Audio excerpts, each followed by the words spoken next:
Shalom, selamat pagi. Kembali kita dalam renungan pagi. Ini bagian terakhir kita membahas satu tema, yaitu korban yang hidup. Dan kemarin kita telah membahas bahwa korban yang hidup adalah korban yang dikuliti, sehingga tidak dikenal lagi siapa dirinya. Bahkan Paulus berkata, hidupku bukannya aku lagi, tapi Kristus yang hidup di dalam aku. Saudaraku yang kasih Tuhan, sebelum sampai dikuliti, ada bagian yang harus terjadi dalam kehidupan kita. Alkitab mencatat bahwa korban itu sebelum dikuliti harus disembelih lebih dahulu. Dikatakan dalam Imamat 1 ayat yang kelima, kemudian haruslah ia menyembelih lembu itu di hadapan Tuhan, dan anak-anak Harun, imam-imam itu harus mempersembahkan darah lembu itu dan menyiramkannya pada sekeliling mezbah yang di depan pintu pertemuan. Jadi sebelum peristiwa pengulitan terjadi yang disebut sembelih.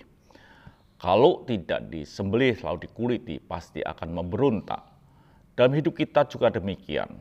Sebelum kita mati buat Kristus, mustahil kita ini bisa terkuliti, di mana hidup kita bukannya aku lagi, tapi Kristus yang hidup dalam aku. Orang-orang semacam ini adalah orang yang telah melampaui peristiwa penyaliban dalam hidup kita. Saudara kasih Tuhan, itu yang harus kita pahami dalam hidup ini. Korban yang hidup adalah korban yang tersembelih di hadapan Tuhan. Tubuh yang disalibkan, tubuh yang mati kedagingannya. Supaya apa? Kita betul-betul terkuliti, di mana hidup kita bukannya kita lagi, tapi Kristus yang hidup di dalam kita. Matius 10 ayat yang 38 dikatakan jelas, barang siapa tidak memikul salib dan mengikut aku, ia tidak layak bagiku. Memikul salib jelas bukan untuk pergi berfoya-foya. Memikul salib adalah pergi untuk mati. Dan orang-orang semacam inilah yang layak untuk mengikut Tuhan. Kalau kita mengikut Tuhan tanpa mengikut salib, kita bisa berjalan sesuka hati kita, semau hati kita. Kalau kita suka, kita ikut. Kalau tidak suka, kita tidak ikut.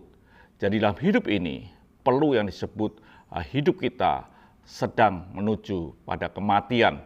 Salib Kristus, kita mengikutinya, memikul salibnya. Dan supaya kita boleh sampai pada titik di mana kita dikuliti dan hidup kita bukannya kita lagi, tapi Kristus yang hidup dalam kita.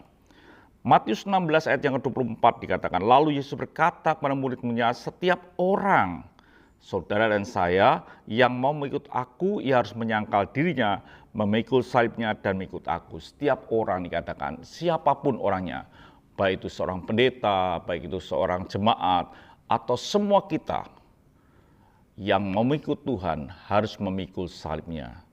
Pikiran kita adalah pikiran kematian. Daging kita adalah daging yang telah dimatikan. Supaya apa? Betul ketika kulit hidup kita terkuliti, maka kita bisa berkata, hidupku bukannya aku lagi, tapi Kristus yang hidup dalam aku. Tuhan memberkati. Sampai jumpa esok pagi dengan tema yang lain. Mari kita berdoa. Terima kasih Bapa, biar hidup kami betul hidup yang mati buat Kristus. Dan kami boleh bangkit dengan hidup kami yang bukan kami lagi, tapi Kristus yang hidup dalam kami. Haleluya. Amin.